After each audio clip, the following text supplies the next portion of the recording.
Hi friends, இந்த வீடியோவில் நம்ம HTML சம்மந்தமாகவும் HTML கோடிங் வந்துட்டு நம்ம எழுதுறதா இருந்தால் நம்மளோட கம்ப்யூட்டரில் எந்த மாதிரி எழுதலாம், ஸோ அதுக்கு யார் ரொம்பவே ஹெல்ப்ஃபுல்லாக இருப்பாங்கங்கிற சம்மந்தமாக நம்ம பார்ப்போம். ஸோ நார்மலாகவே நம்ம HTML ஒன்று எழுதலாமா பார்த்தீங்களா இருந்தால் நம்ம ஒரு நோட் பேடில் கூட என்ன செய்யலாம், ஒரு HTML வந்துட்டு நம்ம எழுதக்கூடிய மாதிரி இருக்கும். சரிங்களா? பட் அப்படி இருந்தும் நம்ம என்ன காரணத்துக்காக வேண்டி வேறு அப்ளிகேஷன்ஸை வந்துட்டு நம்ம யூஸ் பண்ணுறோம்னு சொல்லி பார்த்தீங்களா இருந்தால், நம்ம ஒரு கோடிங் எழுதும்போது HTML ஈஸியாகவே ஆட்டோ கம்ப்ளீட்டில் வர்றது, அதே மாதிரி ஒரு எரர்ஸ் வருமெண்டு அது எங்கே எரர் இருக்குங்கிற ஐடென்டிஃபை பண்ணுறதுங்கிற சம்மந்தமாக பார்க்கும்போதோ நமக்கு டெக்ஸ்ட் எடிட்டர்னு சொல்கிற ஒரு ஆள் வந்துட்டு ரொம்பவே முக்கியமாக இருப்பார். ஸோ டெக்ஸ்ட் எடிட்டர்னு சொன்னால் என்னென்னு பார்ப்போம். ஸோ HTMLக்கு தேவையான பெஸ்ட்டான டெக்ஸ்ட் எடிட்டர் யாருங்கிறத பார்ப்போம். So best text editor for HTML ன்னு சொல்லி நான் சர்ச் பண்ணுறேன். ஸோ சர்ச் பண்ணும்போது இங்கே பாருங்கள், ஸோ எனக்கு ரொம்பவே கூடுதலான டெக்ஸ்ட் எடிட்டர்ஸ் வந்துட்டு இங்கே டிஸ்பிளே ஆகிட்டுருக்கு. சப்ளிம் டெக்ஸ்ட் இருக்குது, அதே மாதிரி Notepad+ இருக்குது. ஸோ இந்த மாதிரி நிறைய டெக்ஸ்ட் எடிட்டர்ஸ் இருக்குது. ஸோ நான் இப்போ என்ன செய்ய போகிறேன்னு சொல்லி பாருங்கள். நான் யூஸ் பண்ண போகிற டெக்ஸ்ட் எடிட்டர் யாருன்னு சொன்னால் விஷுவல் ஸ்டுடியோ கோடுங்கிறவரை தான் நம்ம ரொம்பவே ஈஸியாக இன்ஸ்டால் பண்ணிவிட்டு அதோட அட்வான்டேஜஸ் என்னங்கிறதையும் நான் நீங்கள் சொல்கிறேன். So Visual Studio Code, so கூடுதலான ப்ரோக்ராமர்ஸ் வந்துக்கிட்டு யூஸ் பண்ணுறது சப்ளிம் டெக்ஸ்ட் யூஸ் பண்ணுவாங்க. அதே அளவுக்கு இங்கே என்ன செய்வாங்கன்னா விஷுவல் ஸ்டுடியோ கோடும் வந்துட்டு யூஸ் பண்ணுவாங்க. ஆல்ரெடி நம்ம C# சீரீஸ் எல்லாம் பார்த்துருந்தோம். ஸோ அந்த C# எழுத தெரிஞ்ச ஒரு டெவலப்பர்ஸுக்கு வந்துட்டு விஷுவல் ஸ்டுடியோவில் எழுதி பழக்கமான ஒரு டெவலப்பர்ஸுக்கு வந்துட்டு விஷுவல் ஸ்டுடியோ கோட் ரொம்பவே வித்தியாசமாக காட்டாது. ஸோ சின்ன டிஃப்ரெண்ட் தான் இருக்கும். ஸோ நான் என்ன செய்கிறேன், விஷுவல் ஸ்டுடியோ கோடுக்குள்ளே நான் போயிடுறேன். போனதுக்கப்புறம் இங்கே நமக்கு டவுன்லோட் பண்ணுற ஆப்ஷன்ஸ் இருக்குது. இந்த அரோவை கிளிக் பண்ணிங்களாக இருந்தால் நீங்கள் வேறு ஆப்ரேட்டிங் சிஸ்டம் யூஸ் பண்ணிங்களாக இருந்தால், உதாரணமாக மேக் யூஸ் பண்ணுற யூஸராகவோ அல்லது லினக்ஸ் யூஸ் பண்ணுற யூஸராக இருந்தால் உங்களுக்குரிய டவுன்லோட் ஆப்ஷனை நீங்கள் இங்கேவே பண்ணிக்கக்கூடிய மாதிரி இருக்கும். ஸோ அப்படி இல்லைன்னு சொன்னால் நீங்கள் என்ன செய்யலாம், விண்டோஸ் யூஸராக இருந்தால் நீங்கள் இங்கேவே என்ன செய்யலாம், டவுன்லோட் பண்ணிக்கக்கூடிய மாதிரி இருக்கும். ஸோ டவுன்லோட் ஆப்ஷன்ஸ் கொடுத்தீங்களா இருந்தால் கீழே உங்களுக்குரிய செட்டப் ஃபைல் வந்துட்டு டவுன்லோட் ஆகிடும். ஸோ டவுன்லோட் ஆகி முடிஞ்சதுக்கப்புறம் அதை எப்படி நம்ம கம்ப்யூட்டரில் இன்ஸ்டால் பண்ணுறதுங்கிறத பார்ப்போம். ஸோ டவுன்லோட் ஆகும் வரைக்கும் வெயிட் பண்ணுவோம். ஓகே, ஸோ நமக்கு தேவையான செட்டப் ஃபைல் வந்துட்டு டவுன்லோட் ஆகிடுது. இப்போ நாம் என்ன செய்வோம், செட்டப் ஃபைல் இருக்கிற ஃபோல்டருக்கு நம்ம போய்க்குவோம். ஸோ நான் என்ன செய்கிறேன், இந்த அரோவை கிளிக் பண்ணிவிட்டு ஷோ இன் ஃபோல்டர்னு சொல்கிற ஆப்ஷனை கிளிக் பண்ணுறேன்னு பாருங்கள். ஸோ நான் டவுன்லோட் பண்ண செட்டப் ஃபைல் வந்து டவுன்லோடுன்னு சொல்கிற ஃபோல்டருக்குள்ளே டவுன்லோட் ஆகிருக்கு. ஸோ நான் என்ன செய்கிறேன், அதில் டபுள் கிளிக் பண்ணுறேன். ஸோ டபுள் கிளிக் பண்ணதும் நமக்குரிய பாப்அப் மெசேஜ் ஒன்று ஓப்பன் ஆகும். ஸோ அந்த பாப்அப்பில் பார்த்தீங்களா இருந்தால், ஸோ நம்ம ஃபர்ஸ்ட்டுக்கு வந்துட்டு அவங்க சொல்கிற அந்த அக்ரிமெண்ட்டுக்கு வந்துட்டு நம்ம அக்செப்ட் பண்ணணும். ஸோ அவங்க என்ன அக்ரிமெண்ட்டுங்கிறத இங்கே எழுதியிருப்பாங்க. ஸோ நீங்கள் ரீட் பண்ணிட்டீங்களாக இருந்தால் நீங்கள் அக்செப்ட் பண்ணுறீங்கன்னு சொல்லி இந்த ஃபர்ஸ்ட்டுக்கு இருக்கிற ஐ அக்செப்ட் தி அக்ரிமெண்ட் என்று சொல்கிற ஆப்ஷனை நீங்கள் கிளிக் பண்ணிவிட்டு அதுக்கப்புறம் நெக்ஸ்ட் ஆப்ஷனுக்கு போயிடலாம். ஸோ போனதுக்கப்புறம் உங்களுக்கு இப்போ பார்த்தீங்களா இருந்தால் அடிஷ்னல் உங்களோட டெஸ்க்டாப்லேயே உங்களோட ஐக்கான் வந்து டிஸ்பிளே ஆகிக்கணும் என்று சொன்னால், ஸோ ஈஸியான முறையில் நீங்கள் அக்செப்ட் பண்ணணுமா இருந்தால் நீங்கள் இதை டிக் பண்ணிக்கலாம். அப்படி தேவையில்லைண்டா இந்த டிக்கை வந்துட்டு நீங்கள் எடுத்து விட்டுடலாம். ஸோ எடுத்து விட்டதுக்கப்புறம் நான் இங்கே என்ன செய்கிறேன், நெக்ஸ்ட்னு சொல்கிற ஆப்ஷனை கிளிக் பண்ணிவிட்டு இன்ஸ்டால் ஆப்ஷன் கொடுத்தீங்களாக இருந்தால் உங்களோட கம்ப்யூட்டரில் வந்துட்டு என்ன செய்திடும், இந்த விஷுவல் ஸ்டுடியோ கோட் வந்துட்டு இன்ஸ்டால் ஆகிக்கும். அதுக்கப்புறம் வேறு ஏதாவது ஆப்ஷன்ஸ் கேட்குமா இருந்தால் டிஃபால்ட்டான ஆப்ஷனையும் செலக்ட் பண்ணிக்கோங்க. ஸோ அது பர்ஃபெக்டாகவே உங்களோட கம்ப்யூட்டரில் வேலை செய்யக்கூடிய மாதிரியான கன்ஃபிகரேஷன்ஸ் தான் அதில் இருக்கும். ஸோ நான் இப்போ என்ன செய்கிறேன், என் கம்ப்யூட்டரில் ஆல்ரெடி இன்ஸ்டால் பண்ணி வச்சுருக்கிற விஷுவல் ஸ்டுடியோ கோடை வந்துட்டு நான் என்ன செய்கிறேன், ஓப்பன் பண்ணிக்கிறேன். ஸோ கோடுன்னு சொல்லி டைப் பண்ணுறேன். ஸோ பாருங்கள், விஷுவல் ஸ்டுடியோ கோட் இங்கே நமக்கு டிஸ்பிளே ஆகிட்டுது.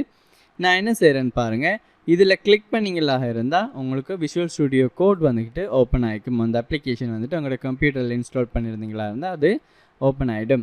ஸோ இப்போ நான் என்ன செய்ய போகிறேன், புதுசாக ஒரு ஃபைல் ஒன்று க்ரியேட் பண்ண போகிறேன். HTML ஃபைல் ஒன்று க்ரியேட் பண்ண போகிறேன்னா இருந்தால் ஃபைல்னு சொல்கிற ஆப்ஷனுக்குள்ளே போயிட்டு இங்கே நம்ம என்ன செய்யலாம், நியூ ஃபைல் ஆப்ஷன் கொடுத்துடலாம். ஸோ கொடுத்துட்டு என்ன டைப்ஸ் ஆஃப் ஃபைலுங்கிறத கொடுக்கலாம். அப்படி இல்லை என்று சொன்னால் இங்கே நீங்கள் கொண்டு வந்தீங்களா இருந்தாலே இங்கே பாருங்கள் நியூ ஃபைல் ஆப்ஷன்ஸ் உங்களுக்கு காட்டும். ஸோ நீங்கள் என்ன செய்யலாம், அந்த ஃபைலோட நேமை வந்துட்டு நீங்கள் கொடுத்து ஓப்பன் பண்ணிக்கக்கூடிய மாதிரி இருக்கும். சரிங்களா?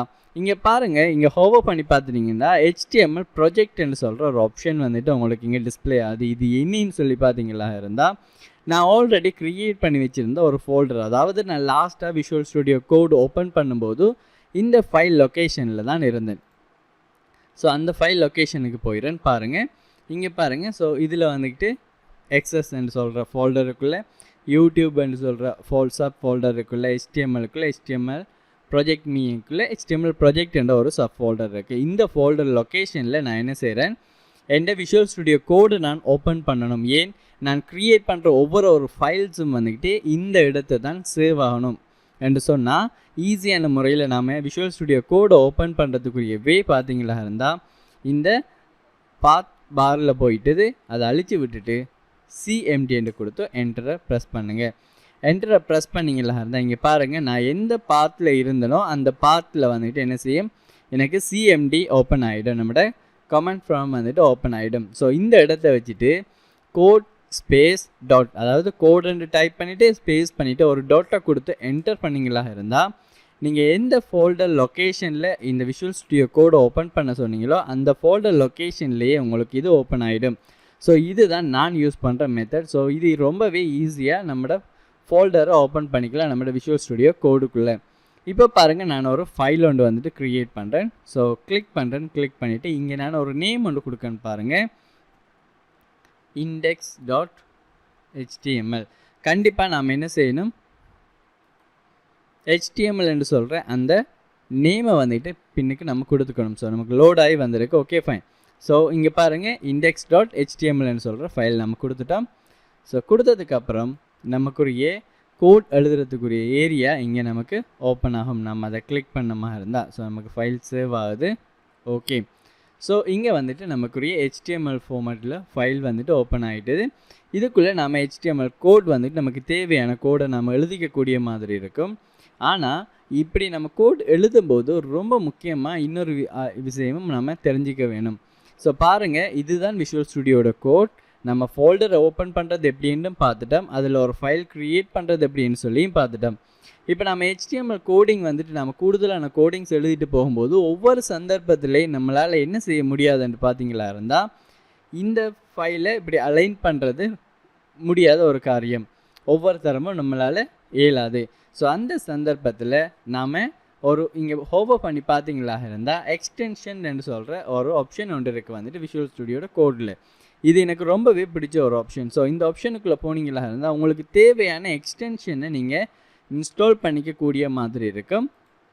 ஸோ HTMLக்கு நான் யூஸ் பண்ணுற ஒரு ஆள் பார்த்தீங்கன்னா சரிங்களா, ப்ரிண்டர் என்று சொல்கிற ஆப்ஷன். ஸோ அதுக்கு போய் பார்த்தீங்களா இருந்தால் இது வந்துட்டு கோட் ஃபார்மேட் பண்ணுறதுக்குரிய, அதாவது ஃபார்மேட்டட் பண்ணுறதுக்குரிய ஒரு எக்ஸ்டென்ஷன் தான் இவர். சரிங்களா. ஸோ இந்த எக்ஸ்டென்ஷனை யூஸ் பண்ணுறது மூலமாக இவர்கிட்ட இன்ஸ்டால் வந்து காட்டியிருக்கும். ஸோ நீங்கள் ஆல்ரெடி இன்ஸ்டால் பண்ணாத சந்தர்ப்பத்தில் உங்களுக்கு ஆரம்பத்தில் இன்ஸ்டால் என்று சொல்கிற ஆப்ஷன் டிஸ்பிளேயாக இருக்கும். இன்ஸ்டால் பண்ணியிருந்தீங்களாக இருந்தால் அன்இன்ஸ்டால்னு சொல்கிற ஆப்ஷன்ஸ் உங்களுக்கு டிஸ்பிளே ஆகும். ஸோ நான் ஆல்ரெடி இன்ஸ்டால் பண்ணியிருக்கிறதால இங்கே பாருங்கள், இங்கே அந்த நான் இன்ஸ்டால் பண்ணியிருந்த எக்ஸ்டென்ஷன் வந்துட்டு எனக்கு இங்கே டிஸ்பிளே ஆகிருக்கு. சரிங்களா. இப்போ பாருங்கள், நான் கோடிங் எழுதுகிறேன்.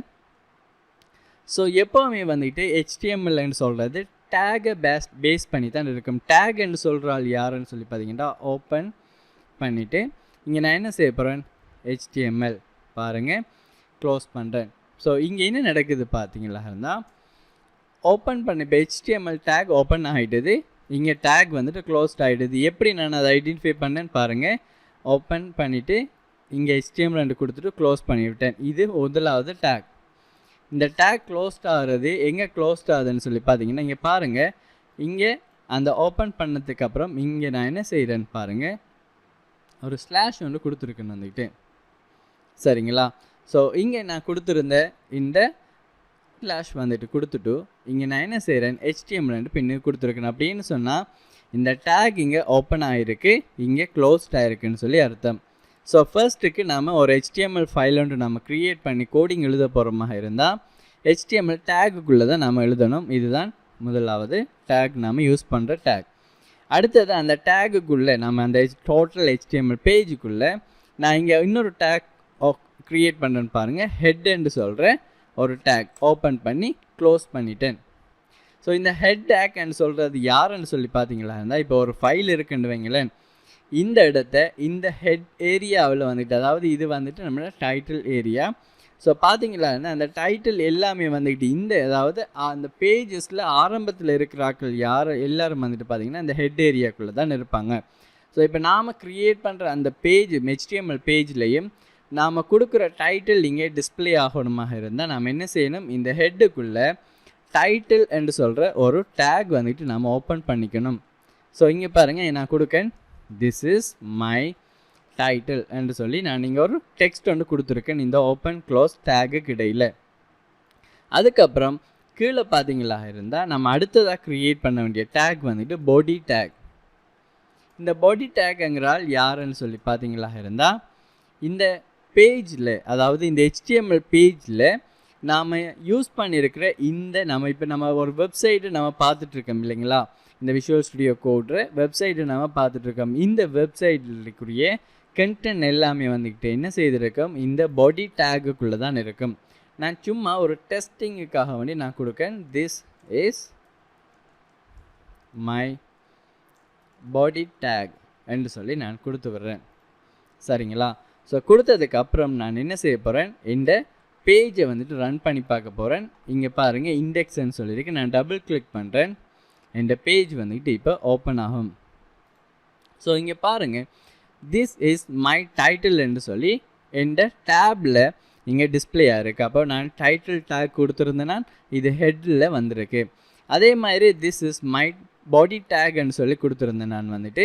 ஸோ இந்த பாடி டேக்ன்னு சொல்கிற இந்த டெக்ஸ்ட் வந்துக்கிட்டு எங்கே டிஸ்பிளே ஆகிருக்கு, இந்த பேஜில் நம்ம எதை பார்ப்போமோ, எதை வெப்சைட்டுன்னு சொல்லி நம்ம சர்ச் பண்ணி பார்ப்போம், இப்படி யூடியூப்பாக இருந்தாலும் சரி, ஃபேஸ்புக்காக இருந்தாலும் சரி, அந்த ஏரியாவை நம்ம என்ன செய்திருக்கோம், இங்கே பாடி டேக்குக்குள்ளே கொடுத்துருக்கோம். ஸோ நம்ம ஒரு வெப்சைட் வந்து க்ரியேட் பண்ண போகிறோமாக இருந்தால் அதுக்குரிய கண்டென்ட் எல்லாமே நம்ம வியூ பண்ணி பார்க்கலே இந்த பாடி டேக்குக்குள்ளே நம்ம எழுதும்போது கண்டிப்பாக அந்த சேஞ்சஸ் எல்லாமே இங்கே நம்ம பார்க்கக்கூடிய மாதிரி இருக்கும். கண்டினியூஸாக வீடியோஸை பாருங்கள். ஆரம்பத்தில் இருந்து HTML பேசிக்ஸ் எப்படி இருக்குங்கிறதுலேருந்து நாம் ஒரு அட்வான்ஸாக CSS யூஸ் பண்ணி, அதே மாதிரி பூட்ஸ்ட்ராப் யூஸ் பண்ணி என்ன மாதிரியெல்லாம் நமக்கான வெப்சைட் வெப் அப்ளிகேஷன்ஸ் எல்லாமே க்ரியேட் பண்ணிக்கலாம். பேக்கெண்ட் லாங்குவேஜ் எப்படி க்ரியேட் பண்ணுறது, பேக்கெண்ட் லாங்குவேஜ் எப்படி இம்ப்ளிமெண்ட் பண்ணுறது, டேட்டா பேஸஸோட எப்படி கம்யூனிகேட் பண்ணுறது, ஒரு வெப் அப்ளிகேஷன்ஸ் எப்படி டிசைன் பண்ணுறதுங்கிற சம்மந்தமாகலாம் நம்ம பார்க்கக்கூடிய மாதிரி இருக்குது. கண்டினியூஸாக வீடியோஸை பாருங்கள். தேங்க்யூ ஃபார் வாட்சிங்.